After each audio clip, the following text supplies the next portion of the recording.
I'm Greg Downs, and I'm here with Kate Mazer to welcome you to this webinar, part of our series that we began last summer to bring new work and big historical questions to all of us who couldn't be attending the normal cycle of conferences.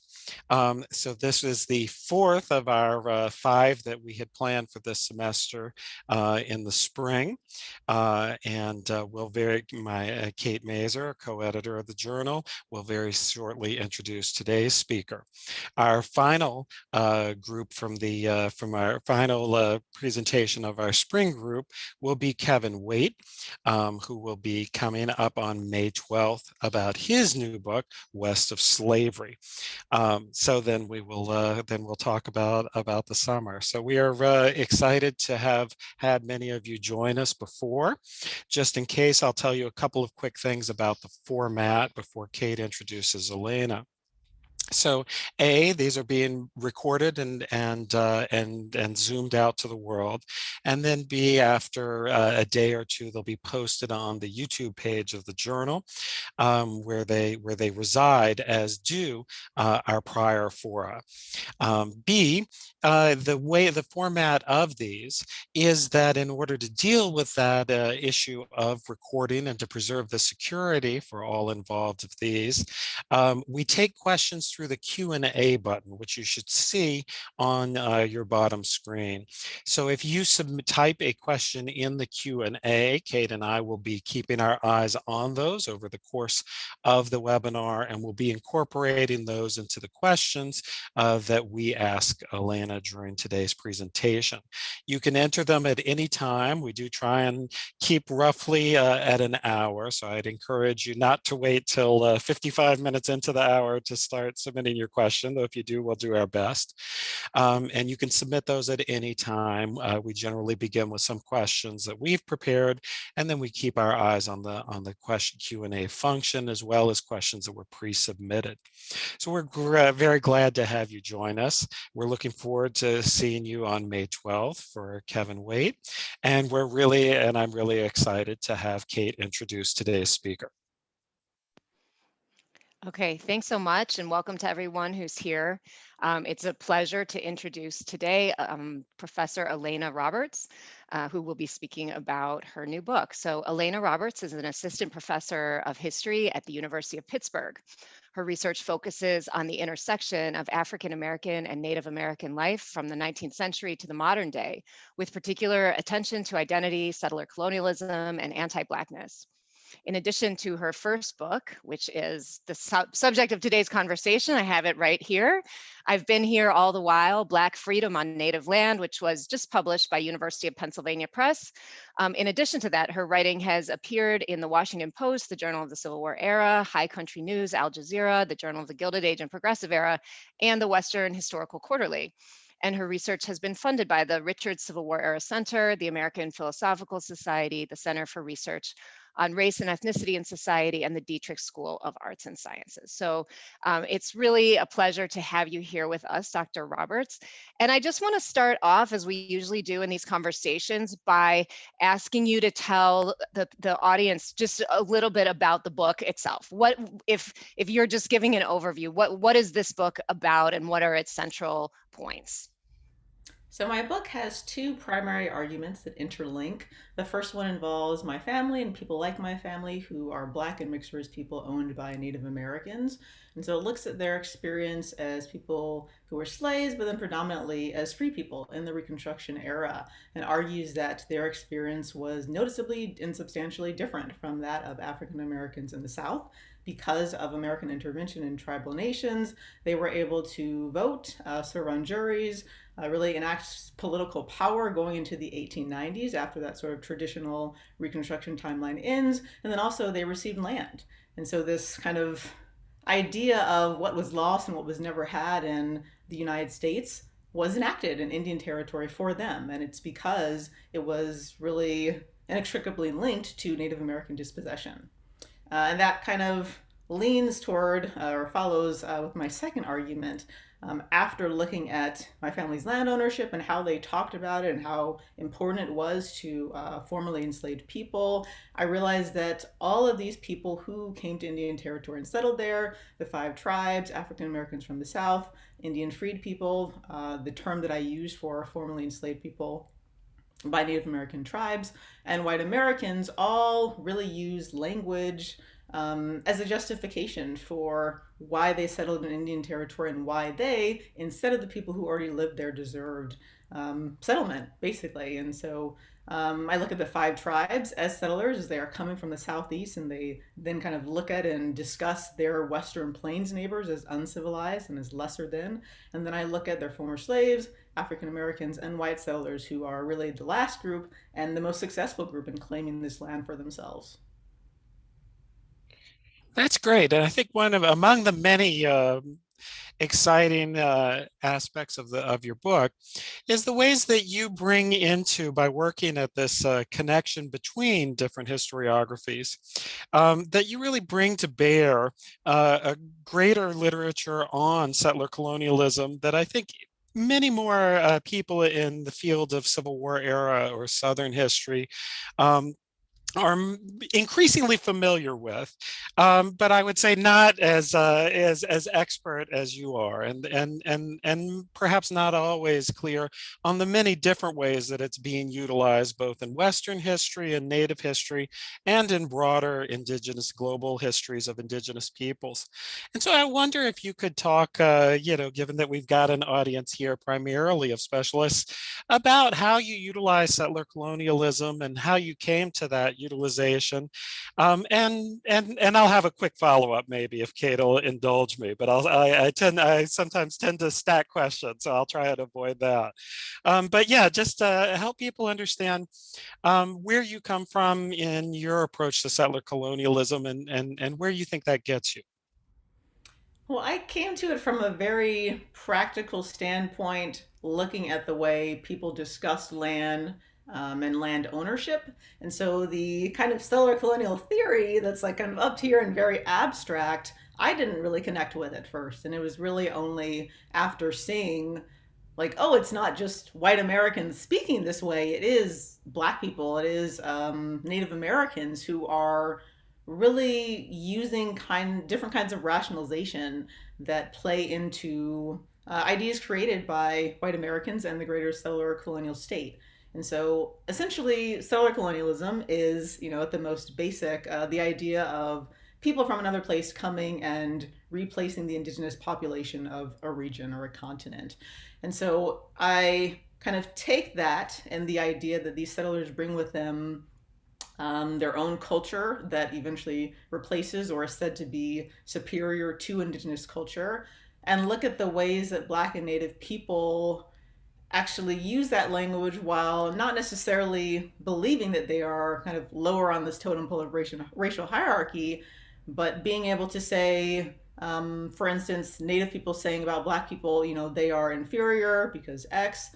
Black people saying about Native people, they are inferior because they're not farming to the full extent that they could, or they are not kind of following white American traditional norms and property ownership, and using the ideas that are in kind of settler colonial theory like Patrick Wolfe, Veracini, but bringing it to a very everyday level that I think it's easy to see. This is really just people kind of strategically using ideas in their everyday life. That's awesome. So my follow-up is this, because it's something that I think is really important for our readers to think about. Why do you think settler colonialism is not only useful for the particular place of what becomes Oklahoma Indian Territory, but in what way do you think that it should be more central to all of what might otherwise be classed as Southern history in the 19th century? In other words, some of what you write about is obviously very specific to Indian Territory, Oklahoma, and yet in the ways you describe it, it's clear that all scholars of Southern history should be thinking about how to utilize and settler colonialism in their analysis. So how would it look different, do you think, if scholarship on, say, Georgia or Alabama, Mississippi, where many of the people had come from, was also centering settler colonial frames?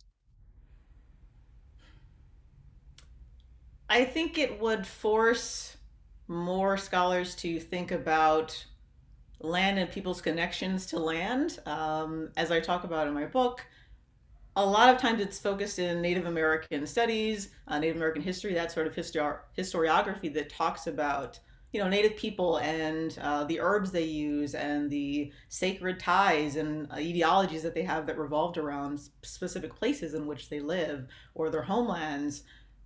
But I try to point out that everyone has a connection to the land that they live on or the land that they came from. And in my reading of settler colonial ideology, I think it would help us to kind of discuss it as something that's almost just important as political rights or fighting for, I don't know, let's see, social rights. I mean, it's a facet of everyday life in a way that I don't think we talk about. Like, it's almost not thought about because, well, it's just the land that they're living in, but why did those people come there and what are they seeking out in that particular place and who lived there before? I think gives us a fuller view of everyday people's lives.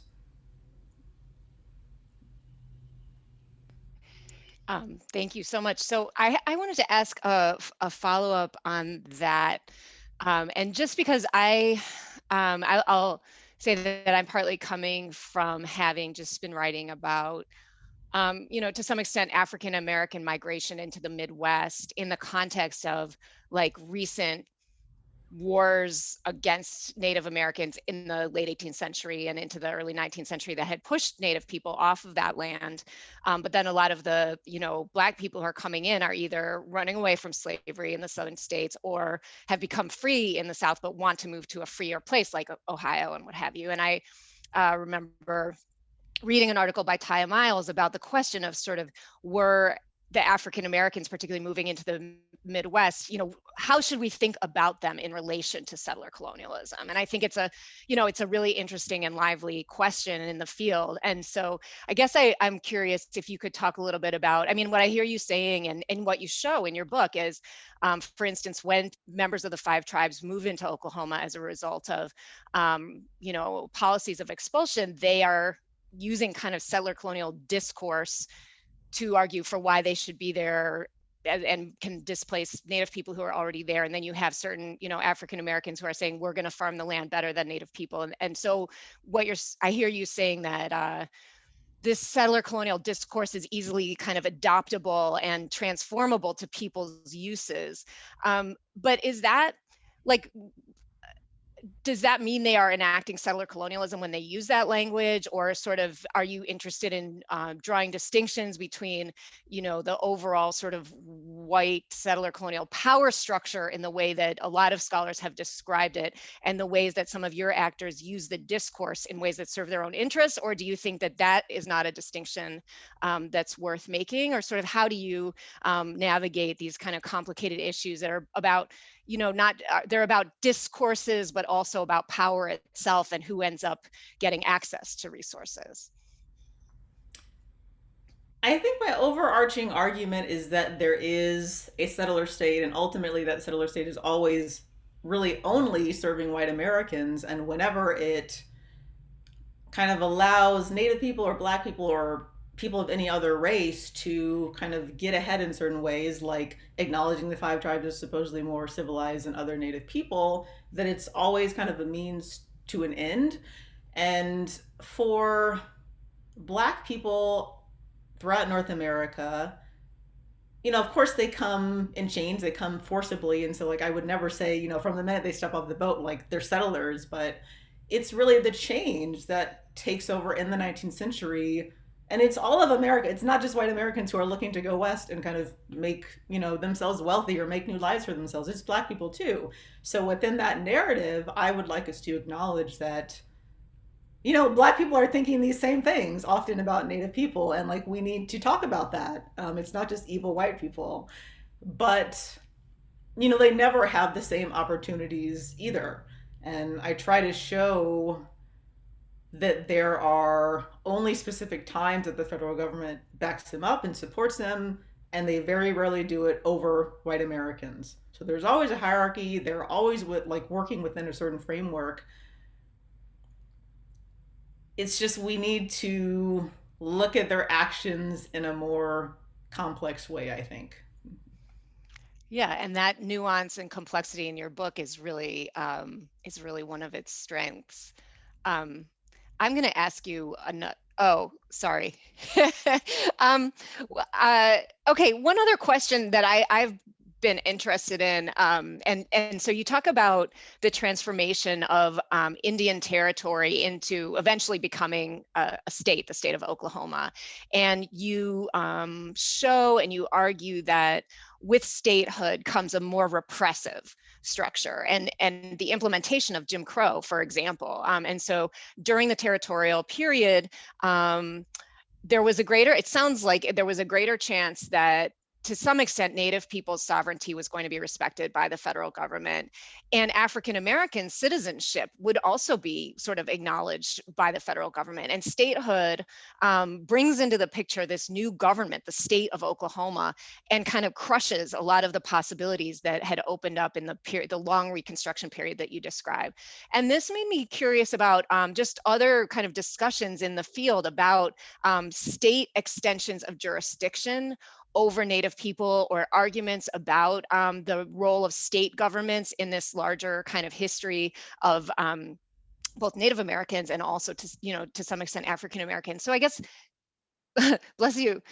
So I wanted to just ask you to maybe describe for the people who are here a little bit about the process of Oklahoma statehood and what difference you think it made when the territory became the state of Oklahoma, and whether there's anything kind of more general to be learned from that process of moving from a territory to a state. So certainly it was not a racial paradise while Indian territory existed, but there were, I argue, more spaces for kinship connections, for the acceptance of Black people in various political roles than there was with the transformation into statehood. And part of that is just because there were so many more white people as Oklahoma territory was created and then Oklahoma the state. And you see that in a lot of Western territories, that Black people are able to serve in different functions and to have more economic success when these places are territories. And then when kind of the full might of the settler state takes over and the transition happens, there's a difference because it's seen as, okay, now this is a real state, and now you have to get into this kind of racial hierarchy that the rest of the country is in. And so I think within that is seeing the importance of tribal sovereignty, but also for my work, it's always federal intervention in tribal sovereignty that allows for the opportunities that Black people have in my nations. And that's always kind of different from what a lot of historians of Native America cover with the Dawes Act and with federal intervention, because of course it's supremely negative for so many Native people and for Native nations. And so my story is really, well, Oklahoma statehood really screws over many of these actors, and yet for my family, for Chickasaw freed people, finally they're citizens of something, even if that means now they're subject to Jim Crow, and even if that means essentially the one drop rule is created and they have less opportunities. So it's, even within the 5 Indian nations that I look at, there are differences in what that transition means. That's great. So 2 concepts that sit at the center about, before I ask the question, remember to our audience, if you'd like to submit a question via Q&A, we'll be keeping our eyes on the Q&A function. So you can submit those at any point and we'll start incorporating those into our questions. So you mentioned there are 2 concepts that said, or among a lot of great details, there's 2 concepts that you put front and center along with settler colonialism, or that it helps to lead you into, one of which is land, as you talked, about, and the other, and which we'll come back to, I'm sure, and the other is belonging. And I wonder if you could tell us a little bit more about what led you to emphasize belonging as a way of holding together the different struggles and lives that are taking place, and what you think we get by emphasizing belonging rather than some of the other languages that people use to try and talk about the struggle over the terms of inclusion and terms, yeah, the terms over inclusion in this period. Well, when I first started this project, really as an undergrad, I could not understand my family's actions. Like, why are they staying in the Chickasaw Nation after emancipation when they have no rights? They're not citizens. They are facing a certain amount of racial violence, certainly prejudice on a daily basis when they interact with some Native people. And I realized there was no way to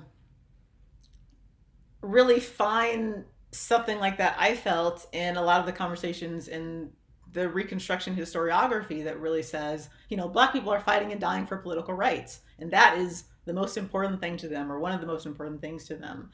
And I realized that it's, for them, yes, they had this very unique thing where they were able to obtain land. And so land is a super important part of that story, but also their ties to that land. And the belonging part really explains to me the connection to the Chickasaw Nation, even though many of those individual Chickasaw people, they don't care at all about my family or Black people, but they have endured along with this nation for generations at this point. They went on the Trail of Tears with these people and with this nation. And so just like a lot of African Americans in the 19th century, before and after the Civil War, fight for the right to stay in the United States and become citizens, my family and a lot of Chickasaw freed people, I feel like, were fighting just to be able to live in a space that was important to them. And so belonging refers to that land as well as to the connections within that nation. And that's a good segue to the a question that I have, and something that's really interesting in your book, and the way you connect the events that where you're mostly focusing on Indian Territory and what becomes Oklahoma to the Southern story of Reconstruction. And I think that's one of the central kind of points that you're trying to make. If I'm not, or just for us, you're trying to kind of show us that we can see events in Indian Territory from these really important treaties of 1866 through the Dawes Act and then to statehood in the context of what we could consider to be a broader or different vision of Reconstruction. And that when we think about it that way, particularly in relation to land and belonging, as you were just saying, you at one point put it in the context of events that are familiar to conventional Southern Reconstruction history, like Sherman's meeting, with 20 African American leaders, where he says, in 1865, what do you want now? And then they say, we want land, we want our own land, we want to live apart from the white people. And then this kind of, never accomplished promise or idea that part of Reconstruction policy toward the conventional, Confederacy, former Confederacy, would be redistribution of land, taking it from white people and kind of distributing it to freed people. And so I guess I wanted to just, because I think it's such an interesting and important part of your book, if you could just sort of explain to the people who are here how you draw those connections from that story of, the possibility but never fulfilled possibility of land redistribution to freed people in the ex-Confederacy into the story that you're telling about what became Oklahoma.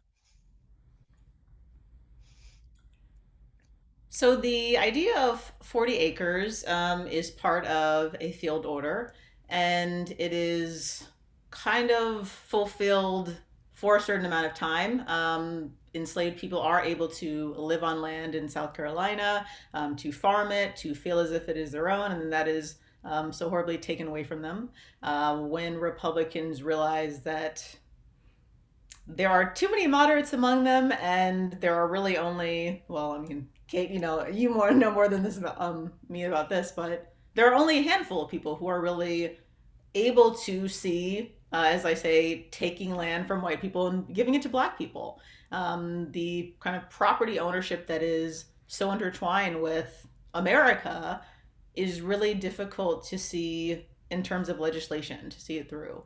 And so there are discussions in Congress. Nothing pans out, but the Secretary of Interior, who's James Harlan at the time, he's a Republican who really supports the Homestead Act. He believes that small farms are kind of the key to success for white people and also black people. And so he is able to tell his Commission of Indian Affairs that this is what he wants to see in these treaties of 1866 that are really, I feel, both the surrender document officially as well as the Reconstruction documents.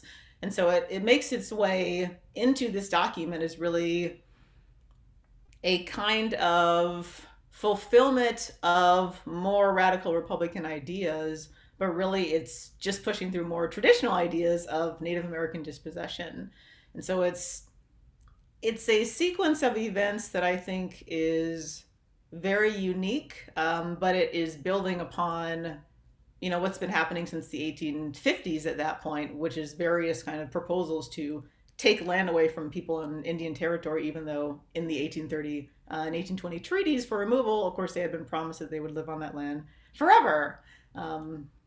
Yeah, okay, I'm going to stop before I start rambling.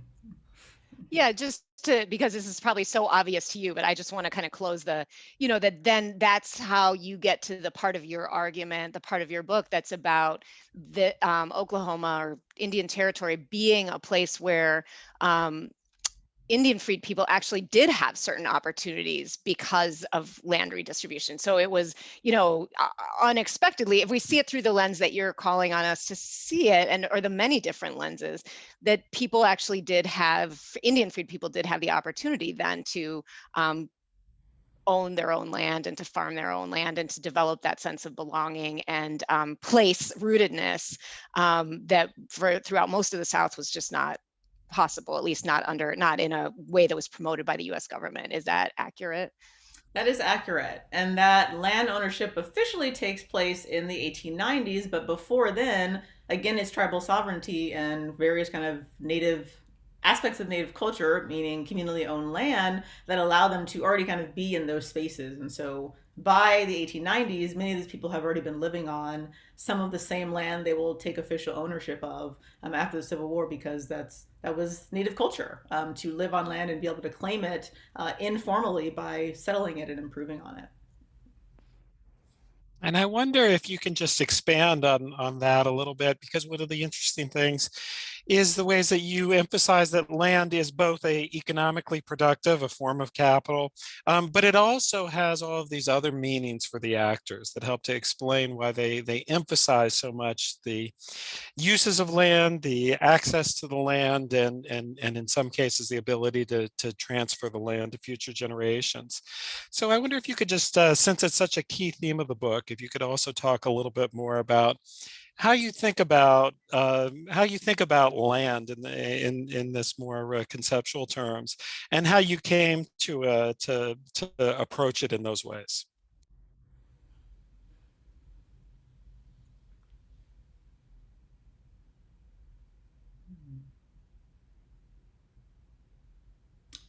Well, it was obvious to me that land is, of course, important to the five tribes and every native tribe, because of their histories upon it, because of their histories of migrating to it. A lot of Native nations, including the Chickasaws, have stories about migration and how that is important to finding this special place, the right place.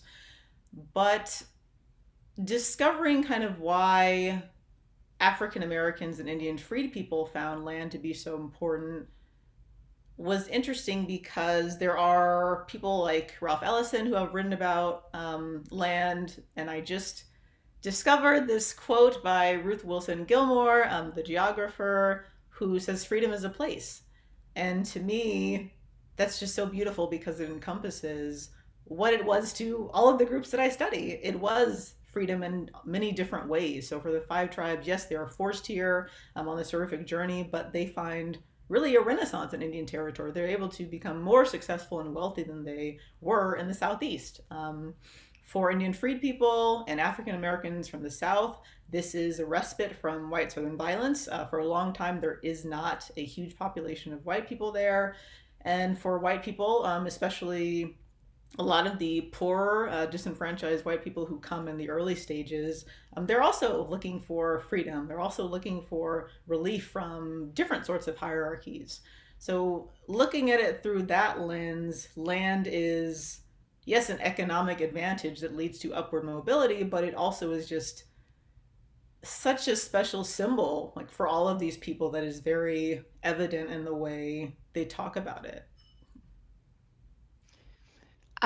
Thank you. So I first want to reiterate that we're inviting questions from the participants, and I'm going to start with a question that somebody asked, which just gets you to actually talk even more concretely about some aspects of your book. So this person is asking, so what was the source of the land that Indian freed people got? And maybe you just want to draw the distinction more clearly between Indian freed people and the Black Americans who migrated into Indian territory, just to be clear about that. And then were tribal lands taken and redistributed to Black families by the government, or how exactly did that happen?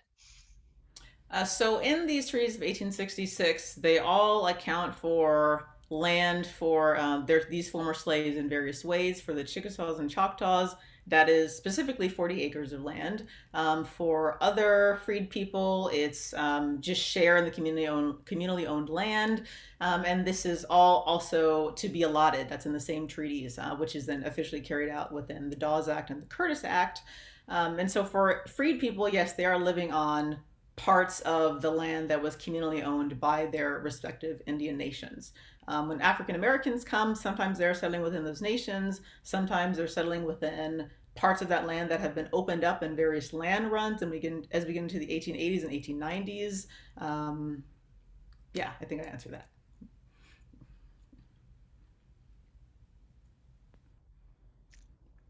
that. Okay. Well, I'll go to a different question from our audience.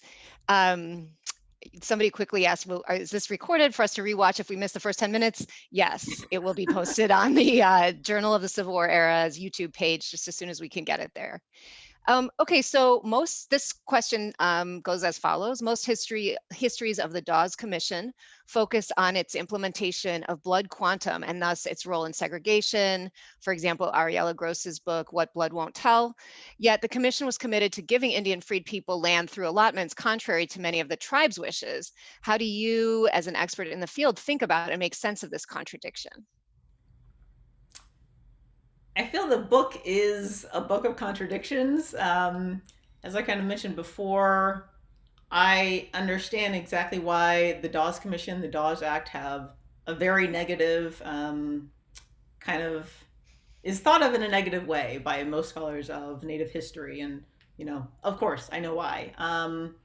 But at the same time, it is so interesting in looking at the sources because, yes, Dawes commissioners are often using very stereotypical ways of looking at Black people and Native people and saying, your skin is too dark, or your hair is too, nappy, and thus you are going to be put on the freedman role, and we are going to basically ignore any Native ancestry you may have, which continues to hurt freedman descendants today. But they are also really often the same people who are pushing for Black Indians to be acknowledged when there is, in their opinion, like enough evidence that they are Indian. So there are cases where a mixed race child has a Native father and a Black mother. They were married, and the Dawes Commission is the one pushing for them to be realized as citizens, not the tribes who usually are trying to ignore them. And so it's such kind of a conflict that lives within me as I look at these sources, and I know that the Native people, the Native representatives are fighting to retain as much land as they can.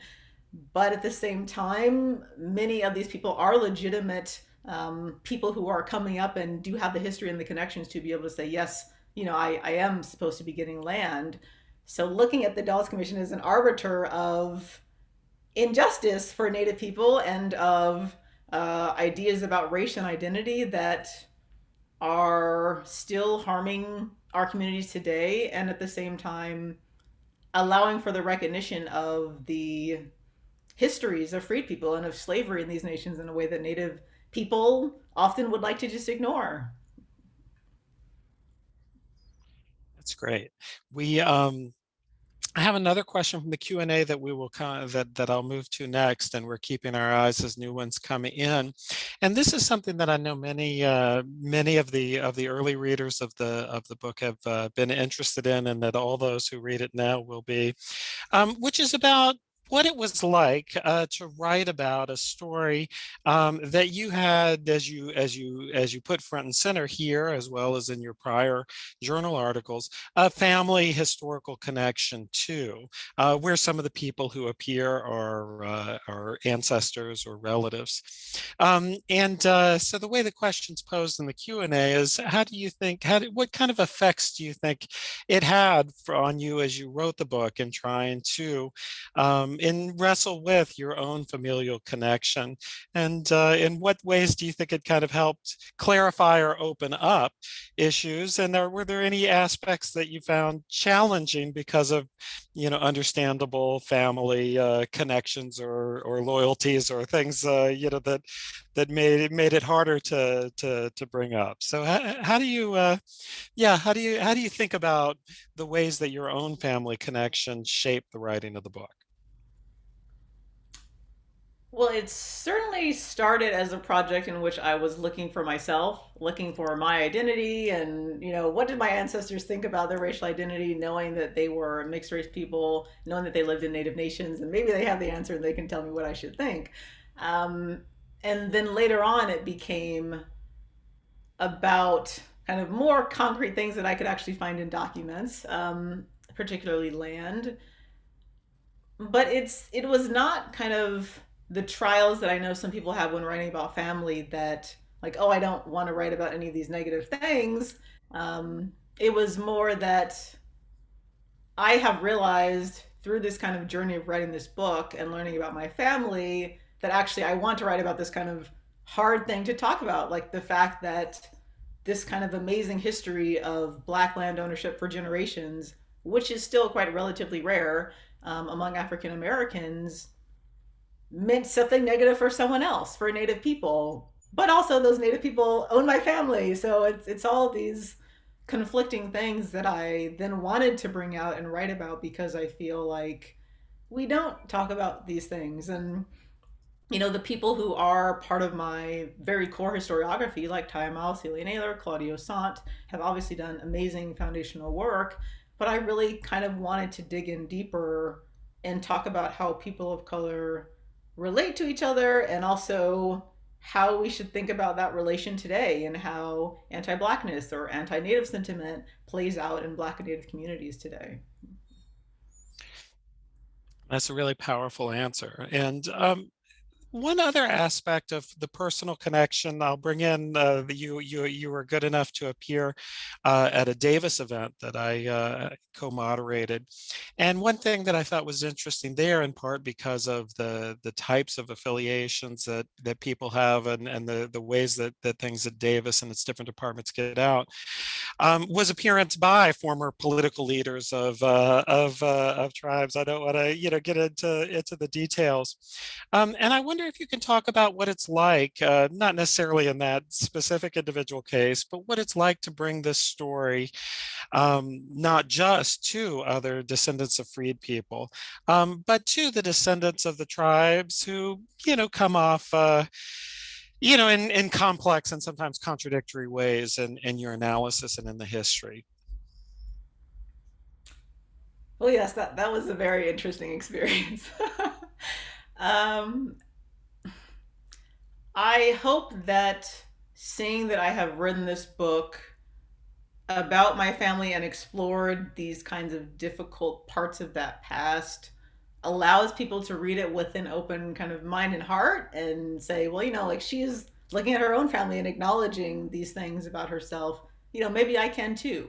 And I think there is a really strong start that has built upon Black and Native alliances throughout the years, throughout the decades.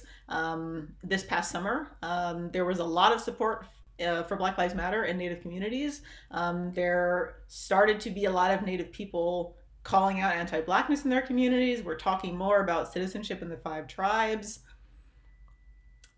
So I would love for it to open a conversation. At the same time, I am afraid that my face is going to be plastered on like some Chickasaw government wall, and I'm never going to be allowed anywhere near them anymore. Because it's just like the United States has had to work so hard through the efforts of African Americans to talk about slavery and to talk about race, and we still have difficulties with it. Native nations have not been pushed anywhere near the way the American government have and white Americans have. And I think for a long time people have had an issue saying Native Americans can be prejudiced too, because it's hard to balance the atrocities that they have also suffered with them, doing horrible things also to freed people descendants. So I hope it helps that this is my family history, and that people can talk to me about it, and we'll be more open to it because of that. And I just think your commitment to that complexity and to kind of representing it in its fullness, and there are really no easy answers here, is one of the things that's most remarkable about this book. Yeah, and somebody just wrote in the Q&A, thank you for your bravery and your complexity. So one question that's really specific and I think really interesting that came in from the audience is, in your book, you focus largely on 4 of the 5 tribes. How does a greater focus on the Seminole Nation change or add to the story you tell in this book? The Seminoles, and then also the Creeks, but especially the Seminoles, I just feel like there is, kind of similar to the Chickasaws, there is such a unique kind of history there, because there is the history of them fighting alongside Black people, the question of did they have slaves when they were in Florida, or were they really independent communities, like questions that scholars of Seminole history have argued over for generations that I don't necessarily take a stand on in this book. I feel like it's kind of a separate story. In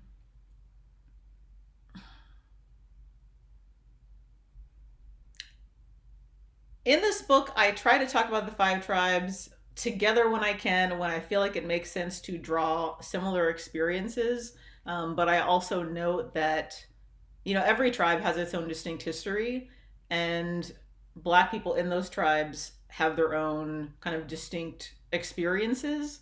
So there are similarities, but definitely that would be, I think, a great book and a useful book that is different from the book that I wrote.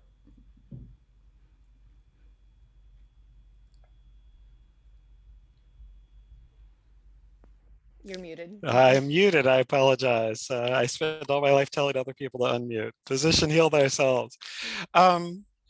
So we have one other concrete question, which in the Q&A that I'll pose to you, and then we'll also ask you a few follow-ups that pull back outward a little bit. And this question, I'm paraphrasing lightly, is what other forms of Native politics or forms of governance other than landholding did freed people engage with? So it reads to me as kind of a factual question. Beyond landholding, in what ways do you see freed people engaging with Native politics and governance? Well, the Cherokees, Creeks, and Seminoles both had prominent freed people on their tribal councils. And in the towns in the Creek and Seminole nations, they had representatives. In the Chickasaw and Choctaw nations, that was not the case, perhaps unsurprisingly.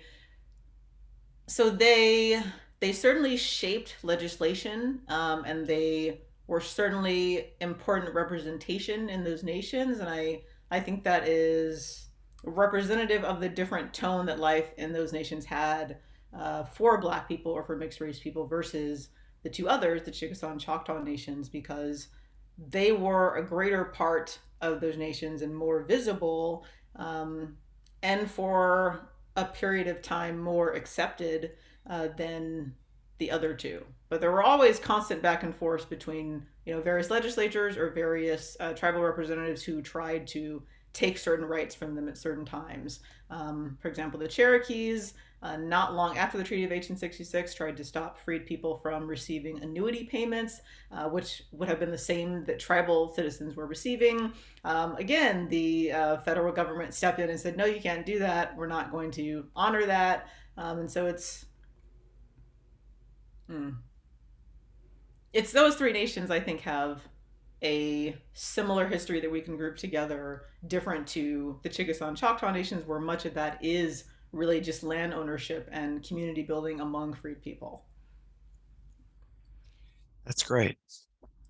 So one thing that is that you are always careful to note, and as someone not working in the field directly, striking, is the extraordinary, really I think explosion is a fair word, of work, amount of work about Indian territory in Oklahoma over say the last 20 or 30 years, and like a cleanup crew of big hitters, right? Celia Naylor, Tyler Miles, Barbara Krauthammer, Faye Yarver, Kendra Field. It's more of them. I'm not naming everybody, but really a set Claudio Sant, as you mentioned, a staggering number of great books. And I'm interested in typically someone would set up and say, so what makes your book different? And but I actually want to linger on how you think that came to be. In retrospect, it seems obvious that there should have been this many and more great books on Oklahoma and Indian Territory because of the questions they elaborate. And I think as someone not working in it, it's an interesting thing about reading them that you read it and feel like there need to be 18 more books on Oklahoma or 180 or whatever. And yet that retrospective, it seems sort of commonsensical. What else would people focus on? Doesn't help us understand the relative silence or disappearance of Oklahoma and Indian Territory in earlier works. And so why do you think that it's set off to the side of a lot of US history for so long? And how do you think we should think about why the particular confluence of moments over the last few decades that helped these scholars help the rest of us see how central it is to US history?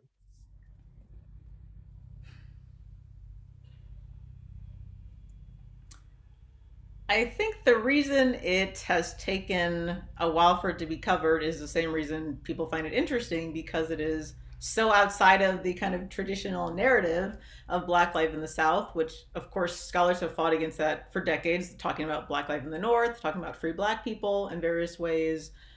But I feel the need to understand Native nations and tribal sovereignty and that kind of literature has also kind of scared people away, because they're literally different nations. They literally have different histories that you have to understand in order to understand Black life within them. And as far as why it was taken up, gosh, I mean, I have to go back to the grandfather of Black Indian history, Daniel Littlefield, who was writing in the 70s. And he's talked to me about how he was alone, like no one cared about this story. And Theda Purdue was in the same period. I don't know. I almost want to write like a literature review or some kind of article that looks at that. But it's almost like in kind of mainstream America, this comes up every once in a while. Like, wow, like this is really cool. Did you know Native Americans owned slaves? And then it's boom, it's gone, because it's just kind of a fun fact, and people are often not interested in the deeper history. And so I'm kind of hoping that this blip we're in right now, with like the McGirt case, that has kind of shown people that tribal sovereignty is still real, and that questions about citizenship are tied to things like McGirt, will help people care about it longer. But my book is really arguing, almost pleading for this to be a part of our larger narrative about Reconstruction, about Black life, because it does matter. Even if it is a unique group of people in unique circumstances, it should change the way that we think about Reconstruction and what was actually possible in that period. Absolutely. Kate is going to ask the follow-up, but I'm going to just say what you said in the midst of that, of being tempted to write up the history of the history. How did it come to be, especially with, as you know, Professor Littlefield and Professor Purdue and other practitioners still active and around at the moment. I would definitely read that essay, and you know, and I think a lot of people would be really, and it does feel like it's reached a point where there are so many good books in a row, you know, capped by yours, that I think people are ready to process that it's not all of you all are individually brilliant people, of course, and also there's something going on that you know, that's worth examining of how this came to be so central. So I would definitely read that essay if you're so moved. Especially if it's published in the Journal of the Civil War Era. You've got to say that, right? We can't resist saying that. So I don't know that I exactly had a follow-up on that. I mean, these are such interesting questions, both about historiography and the history itself. And I want to read out loud a comment that somebody wrote in, who said it's so valuable to have the complexity of these historical intersections being brought to the fore. As you note, African Americans have sometimes been settlers who displaced indigenous peoples, some indigenous peoples enslaved people of African descent, and some have resisted freed people's tribal citizenship claims. It's so wonderful to hear your thoughts on this issue, and I can't wait to read the book, this person said. And I had that moment actually in teaching the Civil War and Reconstruction in the fall, where I kind of briefly alluded to Native people who owned slaves and fought on the side of the Confederacy. And the students were like, wait, what? And it sort of required this whole, it was so interesting to me because they had never heard of it. I mean, maybe that's not surprising, but just kind of this whole diversion into like, well, why that's thinkable, right? And like why that is not, you know, something that should lie totally outside of their ability to imagine. And sort of what does that mean about imagining complexity in the 19th century? So I think you're really onto something, obviously. One question that I wanted to ask, which just kind of opens the door to you talking, you know, broadly about whatever, is now that you've written this book and you've opened all of these doors and you've looked at a lot of archives, you've looked at newspapers, you've looked at government documents, WPA narratives, Dawes Commission testimony, Indian Territory into Oklahoma statehood. What are some questions that you think are interesting that still need to be explored? Or if, you know, if you were advising graduate students who are generally interested in this field, what kinds of paths would you advise them to look into? And I know you said, you know, earlier it would be the book on the Seminole Nation in this period, and these issues would be interesting. That was not the book you wrote, but what other kinds of ideas and questions do you still have about what was going on here? Well, I guess first I'll cheat and say that I'm excited for Nakia Parker's book to come out because I think she is looking at an important part of Black and Native life in the 1830s. But also, it was most important for me in my book to pull together these narratives and make an argument about settlement and about settler status and the way people talked to each other and thought about each other. But I would love to see individual kind of books on all these nations and the way their views on race change and are seen in legislation. And there is kind of I wouldn't call it like a dark period, but there is certainly less work done on kind of the period after statehood and before like the 50s. And I'm kind of wondering what's going on in there, like, and how are Black and Native people living on that land and talking to each other, and how does the rhetoric change about kinship and citizenship, and how do we get to eventually these nations disenfranchising Black people in the 70s and 80s? You mentioned earlier the McGirt case, among other resonances, contemporary resonances of the questions that you examine, of which there are many. And I wonder if you can talk a little bit, just help to for any of our viewers who aren't familiar with it, just what the basic nature of that ruling was, and how you think the historical scholarship, yours and others, can help us understand, you know, what's at play in the contemporary legal and political arguments over sovereignty. Well, it was very exciting to see something that I studied very intimately in a Supreme Court case. So, the treaties of 1866 were very important in establishing that these lands were going to be allotted, but that they were first owned by these tribal nations. The treaty stated that these reservations would be disbanded. They were not reservations in the sense that many other reservations were owned by the federal government. They were actually owned by the tribes. And the McGirt decision basically said that since Congress did not make an official kind of act to disband these reservations after the treaties of 1866, they're still intact. And even though the state of Oklahoma essentially acted like it had jurisdiction over these tribes for however many years, actually they did not. And so right now that's predominantly being seen in court cases and a lot of cases being overthrown that will be retried. But I am so interested to see how it works out with things like taxation. Like, are these native nations going to tax oil and gas? That would be very profitable. Citizenship, there are various ways that it will pinpoint, who is going to be determined to be a tribal citizen or an Indian for the way this jurisdiction works out. But there are multiple ways I think the 19th century Indian territory is still relevant today. And it's not just the court case, it's not just citizenship, but also the way we talk about the history of Oklahoma is very much celebratory, especially when we look at Black history, like the recent Tulsa Massacre, kind of blast of relevance, prominence. There are articles being written about it. It's in TV shows. There are more miniseries coming out. And I would love for the kind of freed people and the Black Native history to be a part of that conversation, because I think that's the only way we can understand why so many Black people came to this space in the first place and created places like Black Wall Street. And that goes back to that Ruth Wilson Gilmore quote, "Freedom is a place." This is why Black people came. They saw it as a place free from prejudice, a place that they could start anew and build. And it has so much relevance for the place that Oklahoma is today. In that there are still many all Black towns that are trying to function, trying to revitalize, and they exist because of this history. That's such a great connection. So let's see, more praise for your book. Looking forward to reading your book. We're almost out of time, so I'm just going to scan this one last question.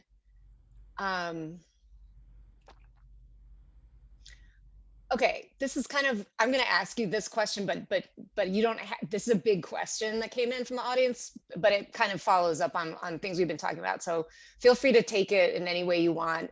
But keep in mind that we have only a few minutes, okay? The question comes back to, quote, how can people descended from enslaved people be considered settlers? And the person writes, settler colonialism, as I understand the term, is defined as a structure, not a singular event, where the settler willfully migrates to a territory for the purpose of replacing the indigenous population. Those who were forcibly removed from their lands did not consent to living on this land and were actively prohibited from participating in this settler structure. Even after the abolition of slavery, this structure is still highly restrictive for the descendants of enslaved people to fully participate and live in. So this person is saying, like, it seems like under that definition of settler colonialism, this kind of more structural definition, how can descendants of enslaved people be considered settlers? That is a question I expect to get many times, and my answer is that is not my definition of settler colonialism. Yes, I acknowledge that Black people came here enslaved. I've said that previously. But we can't kind of apply what happened in the 1600s or, obviously going up to the Civil War with what was happening after Black people were emancipated. They had a change in their status. They had a change in what they were able to do. And some of those people did indeed choose to refer to Native people as uncivilized, and they wanted to replace them in the West. And they felt that they were better settlers, better people who could civilize this place. And they used language like that. And if a white person said that, we would certainly recognize it as that. So a Black person saying it is, as I call it, being part of the settler colonial process. And so, no, they don't have access to many of these kind of high level benefits that white Americans do, but they do have the ability to move and to talk about people in a certain way and to settle on what was once someone else's land. And so this is not, actively killing an Indian and settling on their land, but it is part of a process that changes the demographics and space of the United States. Okay, thanks for that. And I want to say, I mean, just to zoom out, I think that the question and your approach, in contrast to the questioner's approach, it illustrates something really important that is sort of a set of questions or issues in a lot of different fields in US history right now, which has to do with the relationship between more structural approaches and more approaches that identify change over time and contingency. And so when you have sort of theoretical constructs that are sort of supposed to span, all of US history or all of Western history, I mean, like the West, on the one hand, and those often are not very good. They're good at identifying like power in certain ways, but not very good at identifying change over time. And then on the other hand, you have people who are more interested in looking at changes and contingency and stuff like that. And these two perspectives, I'm oversimplifying, but we see them coming into kind of conflict or conversation in a lot of different subfields right now. And so, as you said, you expect to get that question quite a bit, and I can understand why, but it's a really fruitful conjunction and point of discussion, I think. So I want to just, thank you so much for joining us. And I think judging from some of the comments that have come in, people are really delighted to hear from you and really, really excited to read this book and engage with it.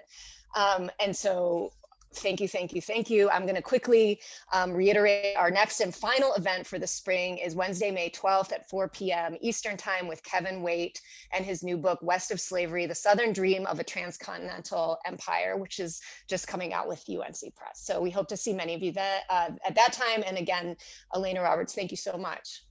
Thank you. All right. Thank you all. Thanks to the audience. Thanks to Matt for all your work. There's the beautiful book and its cover. And we really appreciate it.